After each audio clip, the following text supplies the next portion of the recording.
Welcome back to this session. In the last session, we saw we broke the myth around job search, that it is not always the best candidate who gets the job. Who gets the job?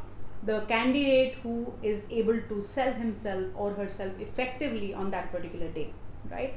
We also learned the steps involved in the job search, right? The 5 steps that you need to get through to get to the stage of job offer. We learned the purpose of the resume.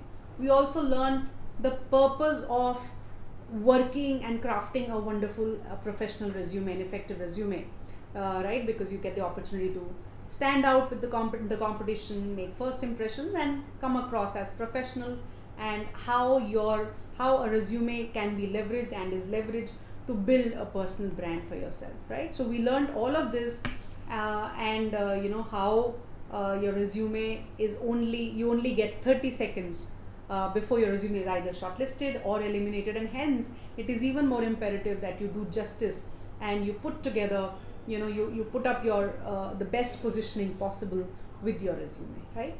So now let's move forward and learn more about how you can create an impact in 30 seconds, because that is all you get, right? So a profile is your banner headline or a summary of your main selling point. So that plays a very important role for you to create an impact in 30 seconds. Of course, there is legibility, there is format, there are a lot of other factors involved, which we will discuss step by step in the coming sessions. But how to create an impact in 30 seconds, because the moment somebody picks up your resume, they look at your name, your headline, and read that headline, right? It just sets the tone for the entire process moving forward in the job search process, right? So what does a headline do? It gives a brief overview of who you are. It highlights your main skills and experience. You see, you may have a 1-pager or a 2-pager resume, but it is not possible for anybody to go through the entire resume, that too in the first stage, right? So 30 seconds and even less actually is what the person gets, and experienced professionals are able to gauge and see through that resume, right? So make sure you do your best to put together the best kind of headline possible, which conveys the overview briefly, which conveys your main skill, your strengths, your experience, right? And communicates the personal attributes, right? What are you made of? What kind of a person are you? What kind of a professional are you? It also motivates the reader to know more. So your headline has to be such, or the profile summary has to be such, that if somebody picks up your resume, they want to go through the entire resume. It has to motivate the employer or the HR person to go through your resume, and most importantly, it creates the first impression. And first impressions are very important. You only get one chance to make them, right? So this is how you create an impact in 30 seconds. A profile, use a banner, headline, or a summary that summarizes the main pointers to create that impact in 30 seconds. So what are the questions your resume should answer, right? Now we know how to create an impact in 30 seconds, but overall, what are the questions your resume should answer? What is the story that you want to tell through your resume, okay? Number 1, why are you submitting your resume, right? And again, this takes me back to our first session. Remember when I talked about knowing yourself, knowing about your why, right? So align that why with this why, correct? The headline of your resume should answer this question, that why are you submitting your resume? It's more like an objective, but objective itself that used to be there has become obsolete. Now we don't use the word objective, but you have a headline which is like a summary statement, like a presentation statement, which I just talked about in the last slide, how to create an impact in 30 seconds, right? So it talks about your overall experience, your strengths, the industry you're targeting, and the kind of role you want to play in this particular organization. What is the role that you're applying for? So that should answer the question, why are you submitting your resume? The next question is, how does your education and experience fit the job you're applying for? So this is nothing but basically it's how you are justifying that you are the right fit for this position and how you are better than the rest, right? So what will answer that how? Through your education, through your experience. In education, you will talk about that, look, I am a certified engineer, or I have completed my education in this particular forte or in this particular domain, and hence I am the right person to play this role, right? In experience, you are narrating and justifying that you have played a similar role in the past. Now you may question, ma'am, I am a fresher, I don't have anything to write in experience. Good question.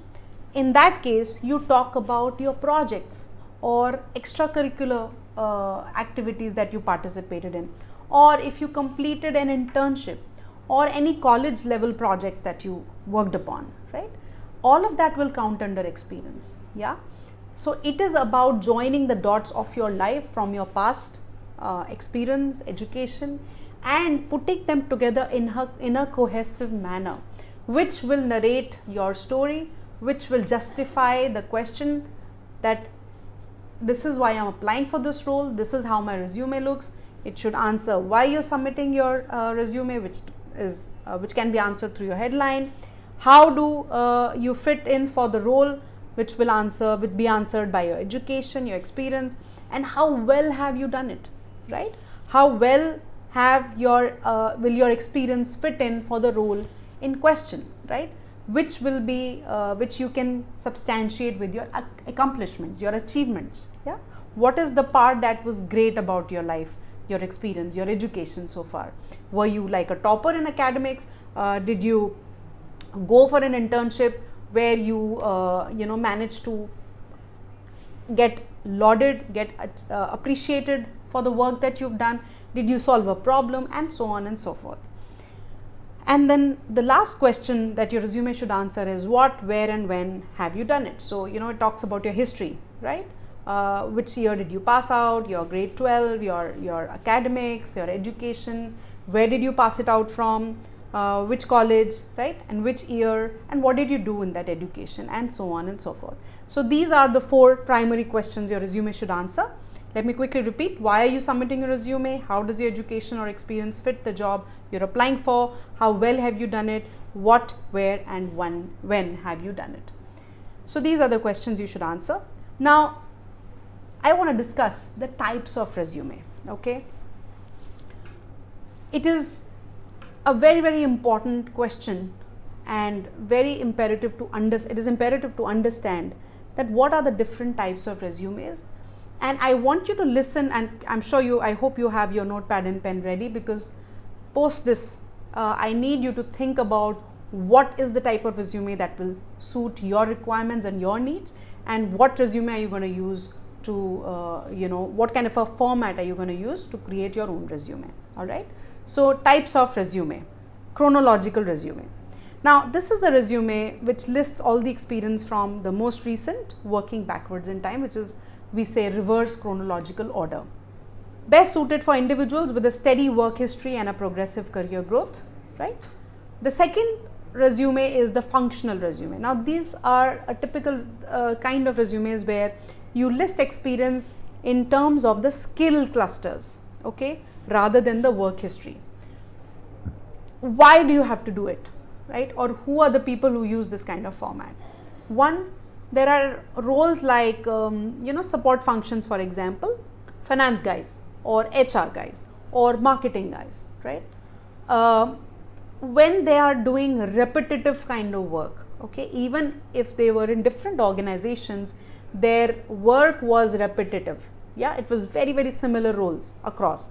And I hope you know that growth in these kind of roles pretty much horizontally rather than vertically, like in other functions. So if you start writing about those role details, the resume itself will look very monotonous and very repetitive. So what you can do is, they pick up the skills, they focus on the skills, and they do not elaborate too much on their work experience, for the simple reason that if they were to elaborate on it, it will look very repetitive. The other reason why a functional resume is very good, it is for the people who are transitioning in their career, right? You were doing an A role, but now you want to go to a B role, which is totally different, a different industry, right? There a functional resume will really help, because then you can focus on the transferable skills, and you don't want to write so much about your work experience. Why? Because it will not be so relevant, correct? Because you're changing the industry. The third situation where a functional resume would really work is when people are on a break, when people take a career break. You don't have so much to write about in your experience, so you focus on the skills instead. And I'm going to show you examples for all these resumes, so please pay attention. Best resume template if you're going into different line of work or for job seekers with varied experiences or those re-entering the workforce after a break, which is what I just told you. Now the third type of resume is the combination resume, which is a merging of both the resumes, right, where you merge the elements of both chronological as well as functional resume. It takes the skill clusters and from the functional template and the work history from the chronological format, and you put them together. So it is a very balanced kind of a resume where you are also focusing on your skills, your core competencies, and you're also focused on your work experience, right? But both of them are also aligned with each other, and this you will learn in the next classes, next sessions to come. But let's look at chronological and these different types of formats more closely so that you understand. Combination resume is also ideal for the job seekers with relevant skills and a consistent work history, right? Now if you see, this is a chronological resume. If you see, there's a headline right on top. Can you see that? Professional business developer with more than 4 years of experience in the business development process, involved in the testing, management, development of the new business opportunities. That's the headline. Then you see there is skills, correct? So there is a focus on the skills. What are the skills and strengths that you bring onto the table?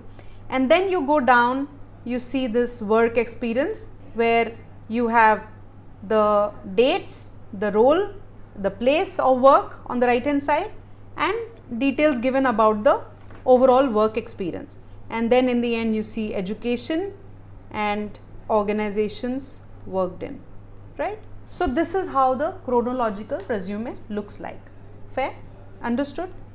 Where the focus is on the work experience mostly and talks about substantiating the achievements, what have they done in this particular role.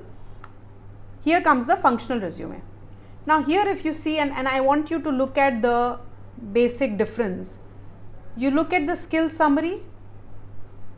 This is the skill summary, and you see this long first half of the resume. Actually half of the resume is only the skill summary, followed by the certificates, education and professional experience. You see right at the end, you see this professional experience is just at the end, right? So this, what does it tell you? It tells you that the person is doesn't have too much of an experience, but is focused on the skills, right? Now in the skills also you must talk about what have you done to achieve those skills, but primary focus on this resume is on the skills, as you can see, skills, and then of course there's education, competencies and interests. So this is the example of the functional resume. So far so good. Have you understood? Let me show you the chronological resume again. Here it is large focus on the work experience, substantiating what this person has done, Jane Roe. And in the functional resume you see more focus on the skills summary. Now let's look at the combination resume. This is the combination resume. Here you will see you will find the resume to be really looking balanced, right? Of course there's objective, related skills, education, activities, work experience, right? So this is how the combination resume looks like, which has, it's a combination as the name suggests. It takes the work experience from the chronological format, and there is enough content on the skills also. It is a balanced approach, and this should be used by somebody who has a consistent experience in the industry, of course without any breaks, and it gives the right balance between the experience and the skills. So that brings me to the end of this session. These are the three types of formats: chronological, functional and combination resume. I hope you made notes, and there's going to be an assignment coming up soon where I will make you decide what is the resume. You have to select what is the best resume format for you, for the kind of role that you're looking for. So thank you so much for watching. On that note, I will end this session here, and I will see you in the next session. Goodbye for now.